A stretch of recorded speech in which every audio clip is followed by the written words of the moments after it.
Afternoon 7th class. I am Madhvi, your assistant teacher. Students, today we will do question answers of lesson number 6. So let's start. Very short question answer है E part.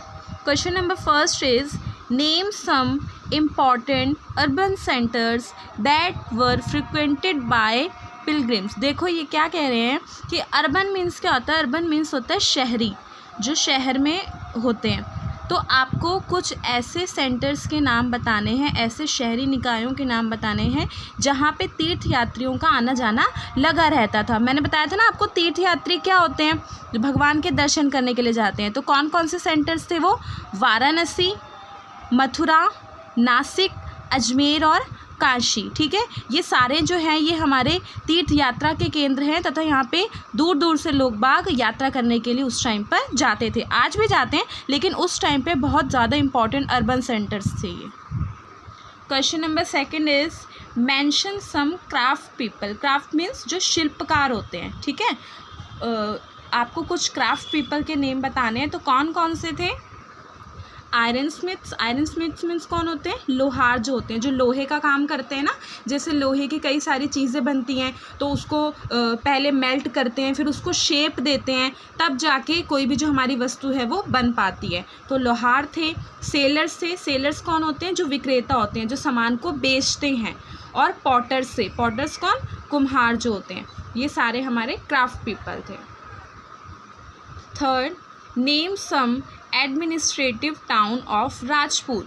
Rajput के कुछ आपको administrative towns के नाम बताने हैं कि उस टाइम पे जो हमारे जितने भी प्रशासनिक नगर जो थे, कौन कौन से थे वो? दिल्ली और अजमेर, जिसमें से दिल्ली जो था वो बहुत ही इम्पॉर्टेंट था और उस टाइम की इम्पॉर्टेंट कैपिटल बना था दिल्ली. ठीक है.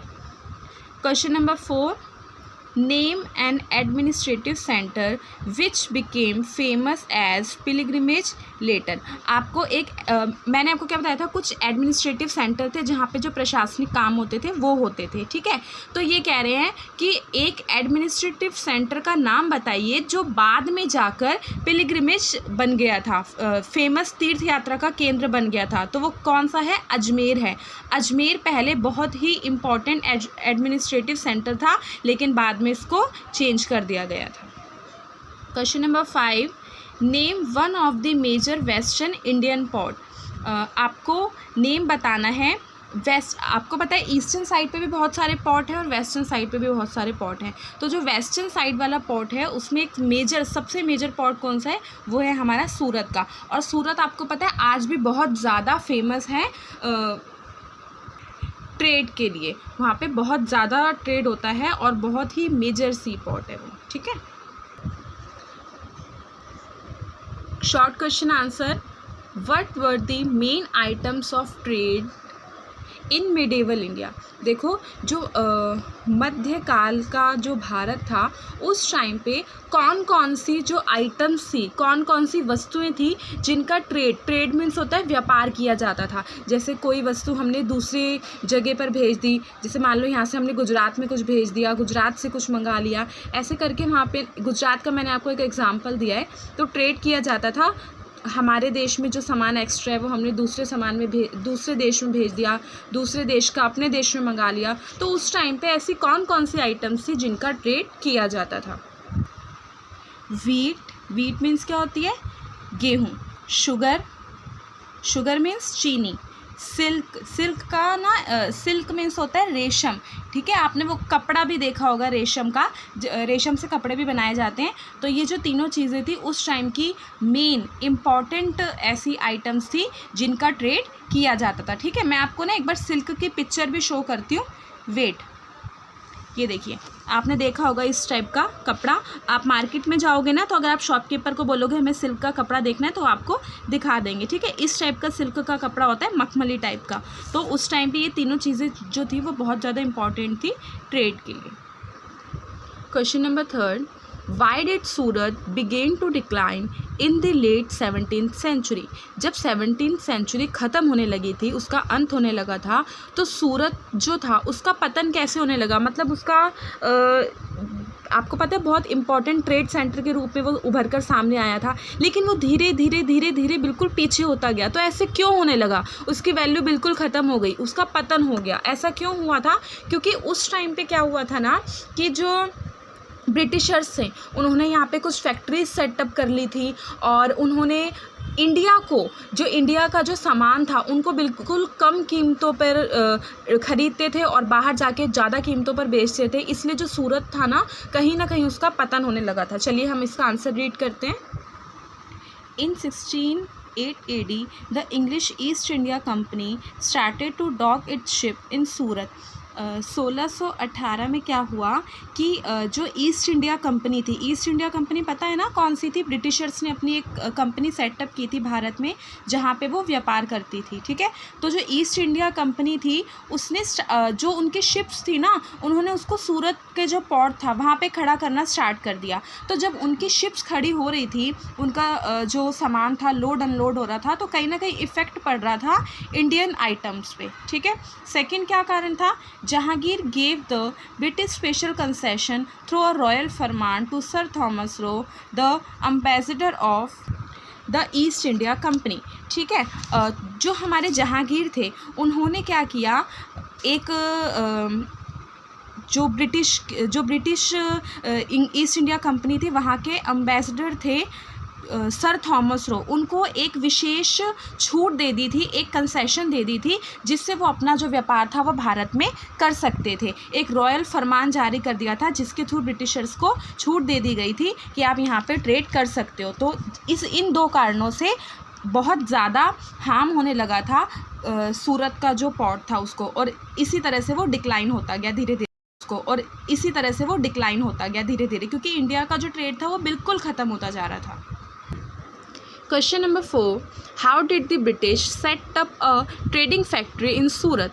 जो ब्रिटिश थे उन्होंने अपनी ट्रेडिंग फैक्ट्री कैसे सेटअप की थी सूरत में? ट्रेडिंग फैक्ट्री मीन्स क्या हो गया? व्यापारिक, आप उसको व्यापार के लिए जो फैक्ट्री सेटअप की गई हो, कैसे सेटअप की थी?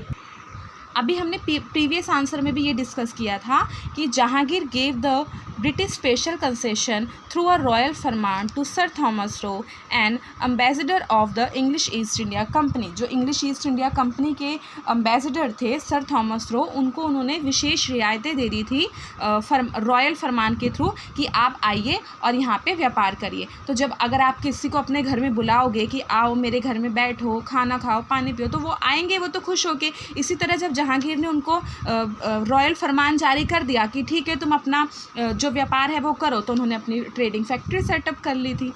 थोड़ा सा आंसर जो है ना 3rd 4th का सिमिलर है, थोड़ा सा डिफरेंस है, ठीक है। अगर आप समझ जाओगे तो लिखना थोड़ा सा इजी हो जाएगा। Then long question answer, highlight the important feature of a town in medieval India. मध्यकालीन भारत जो था उसमें जो टाउन होते थे उनके फीचर्स बताने। फीचर मीन्स होते विशेषताएं। कौन कौन सी विशेषताएं थी उस टाइम पे टाउन्स की? तो कौन कौन से फीचर्स थे वहाँ के टाउन्स के? Small towns had an open public space centres where people from neighbouring villages sold their product. देखो उस टाइम पे क्या था कि जो छोटे छोटे जो टाउन थे वहाँ पे ना ओपन पब्लिक स्पेस था कि वहाँ पे कोई भी इंसान आ सकता था और अपना सामान आके बेच सकता था, किसी पे भी कोई भी पाबंदी नहीं थी। तो छोटे छोटे जो शहर थे वहाँ पे सार्वजनिक स्थान थे जहाँ पे जो नेबरिंग विलेजेस, नेबरिंग मीन्स जो पड़ोसी गांव के जो लोग होते वो आते थे और अपना सामान बेचते थे। Second, these town were a market centres for people from other villages and towns. ये जो टाउन्स थे वो एक मार्केट सेंटर थे पीपल जो लोग थे उनके लिए, उस टाउन के लोगों के लिए भी और जो दूसरे गांव से लोग आते थे उनके लिए भी, क्योंकि जहाँ पे सामान खरीद रहे हैं, जहाँ पे सामान बेच रहे हैं, तो वो एक तरह से वो मार्केट ही हुई ना। तो एक बहुत इंपॉर्टेंट इसको हम फीचर कह सकते हैं कि जो वहाँ के टाउन्स थे वो मार्केट के रूप में थे। वहाँ पे लोग बाग अपना सामान जो थे वो सेल भी करते थे और परचेज भी करते थे, ठीक है। Third, large town were the centre of administration. जो लार्ज टाउन होते थे ना वो एडमिनिस्ट्रेशन के सेंटर होते थे, वहाँ पे प्रशासनिक कार्य किया जाता था। आपको पता ना प्रशासनिक कार्य क्या होता था? उस टाइम पे जो ब्रिटिश वगैरह होते थे उनके बहुत सारे रूल्स वगैरह बनाए जाते थे। तो उस टाइम पे जो प्रशासनिक कार्य होते थे वो कहाँ पे किए जाते थे? मैक्सिमम लार्ज टाउन में किए जाते थे, ठीक है। तो ये 3 फीचर्स मैंने आपको बताए हैं वहाँ के जो टाउन्स थे। तो आपका बेटा ये चैप्टर है, इसमें मैंने आपको very short and long question करवाए हैं, इसको आप अपनी कॉपी में नोट डाउन करेंगे। Okay, thank you.